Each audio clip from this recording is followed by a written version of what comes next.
Hi guys, welcome to my channel सीटेक tutorial. सीटेक tutorial में हम आज पढ़ने जा रहे हैं palaeontology. What do mean by palaeontology? Palaeontology is the scientific study of life in which geological past के बारे में हम पढ़ेंगे। उसमें क्या क्या हुआ था और उसके बारे में कैसे पता लगाए। जियोलॉजिकल पास्ट में क्या क्या हुआ था, कैसे किस चीज़ से पता लगाए। फॉसिल के द्वारा जो ऑर्गेनिक मैटर जो डिकम्पोज हो चुका है उससे जो चीज़ मिलता है उसके द्वारा, तो उससे पैलेंटोलॉजी में हम पढ़ते हैं। Palaeontology, palaeo means ancient, ontology means study of life. मतलब को समझ में आया? तो इसका मतलब एंशिएंट समय में लाइफ कैसा था, ह्यूमन बींग उस पीरियड और टाइम के दौरान ही आए हैं। उससे पहले कैसा था, एटमॉस्फेयर कैसा था, बॉडी का कैसा संतुलन था, कौन सा एनिमल और कौन सा ये जीव कौन किस लेवल का टेम्परेचर सेक सकता था, किस लेवल का कूलनेस से सकता था, उसके बारे में हम पढ़ेंगे। तो neontology means new, ontology means study of life. तो इसका मतलब क्या है, अभी का समय कैसा चल रहा है उसे नियोंटोलॉजी कहते हैं।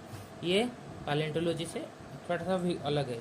इसका डेफिनेशन आपको बाद में पढ़ेंगे तो पता चल जाएगा।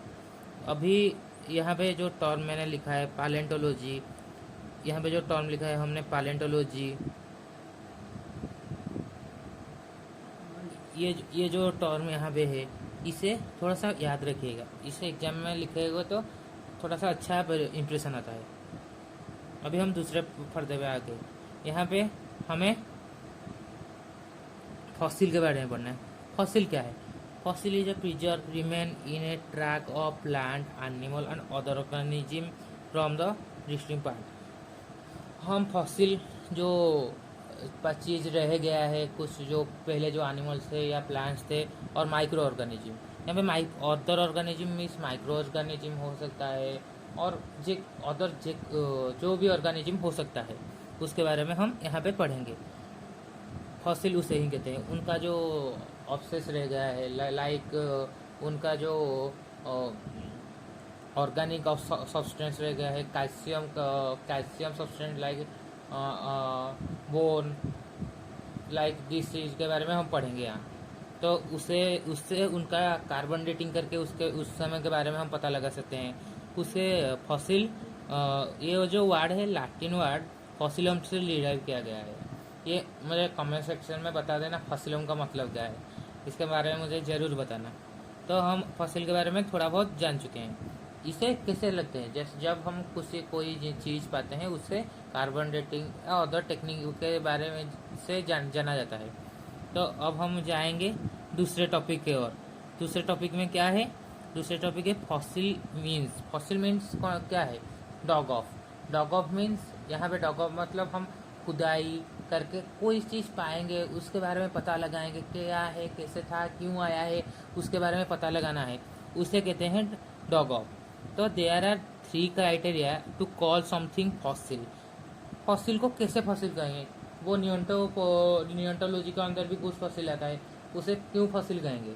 तो फॉसिल को जानने के लिए कुछ क्राइटेरिया है। उनमें क्या आता है? It must B pre historic in nature.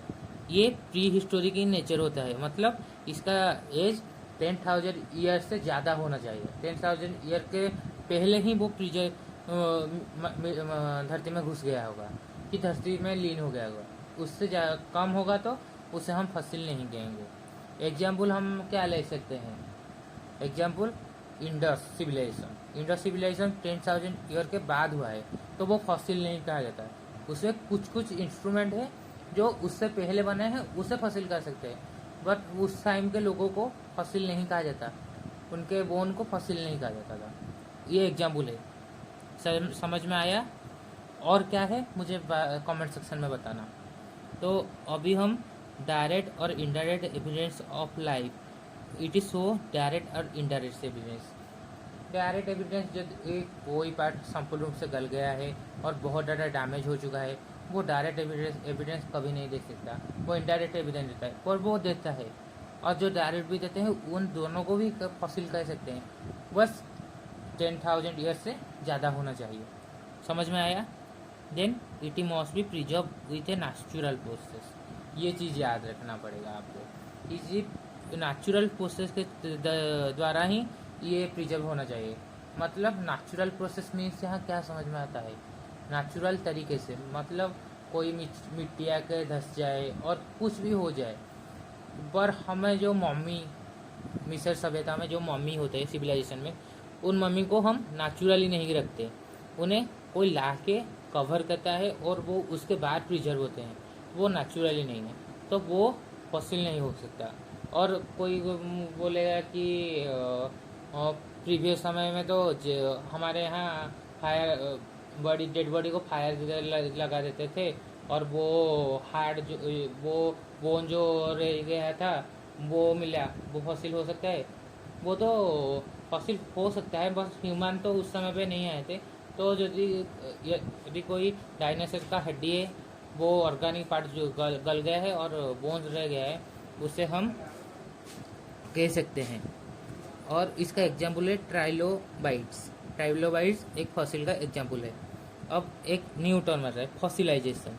But मैंने fossilisation, the process of formation of fossil is known as fossilisation. This means the formation of, जो प्रोसेस होता है, किसी प्रोसेस से ये फॉर्म होता है, उसको फॉसिलाइजेशन कहा जाता है। तो हम अब नया टर्म की ओर जाएंगे, microfossil. What do I mean microfossil? Microfossils are the microscopic fossil, typically the sample than size than 1.5 millimetre. इसका साइज 1.5 मिलीमीटर से कम होना चाहिए, तो तभी एक माइक्रोफॉसिल होगा। That is required microscope to observation and study. मतलब जो माइक्रोस्कोप अंडर में आता है उसे माइक्रोफॉसिल हम कहते हैं। मतलब कौन सा ऑर्गेनिज्म होगी, लाइक बैक्टीरिया, फंजी, जो बहुत साइज में कम होते हैं, और एक एनिमल का एक पार्ट गल गया है तो एक छोटा सा पार्ट मिलता है, उससे माइक्रोफॉसिल आप कहेंगे या नहीं कहेंगे? कहेंगे नहीं, इसे नहीं कहते हैं। तो एग्जाम्पल है फोरामिनिफेरा एंड रेडियोलारिया, ये दोनों उसका एग्जाम्पल है। और वो बहुत ही छोटे जीव हैं, उन्हें विदाउट माइक्रोस्कोप हम स्टडी नहीं कर सकते, उसे कहते हैं। और प्लांट माइक्रोफॉसिल, माइक्रोफॉसिल से हायर, थोड़ा सा ज़्यादा बड़े हो सकते हैं। आपने सही पकड़ा है, थोड़ा सा ज़्यादा बड़े हो सकते हैं। Microfossil are the preserve remain that are larger and enough to visible with the microscope.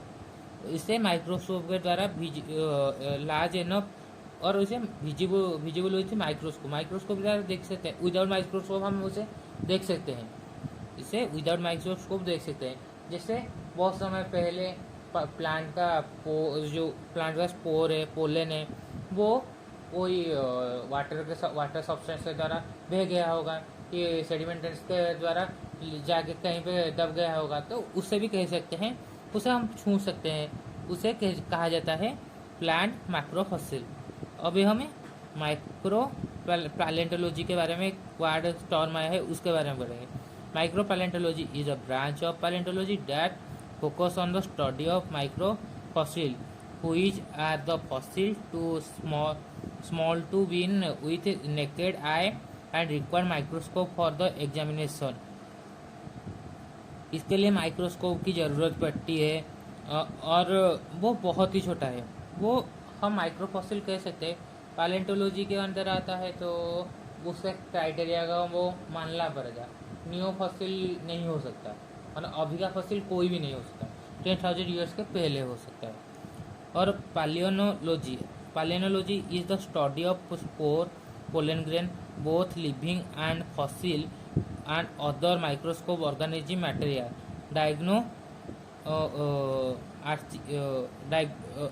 Dyno flagellate और काइस्ट और आर्टरिचिस। These are the example of the planology. This is about post pollen grain like living fossils. मतलब पोर और pollen grain, living fossil मतलब क्या होता है? Plant का पोर और पोलन होता है, क्या ऑर्गेनिज्म का हो सकता है? नहीं हो सकता, तो उसके बारे में पढ़ना है पैलेनोलॉजी। ये एक ब्रांच, ये एक वन काइंड ऑफ ब्रांच हो सकता है पैलेंटोलॉजी का। तो ये यहाँ पे हम अपना टॉपिक ख़त्म करते हैं, आपको दूसरे टॉपिक में फिर मिलेंगे। रहता हूँ। Have a nice day. Confident down लाउची ना।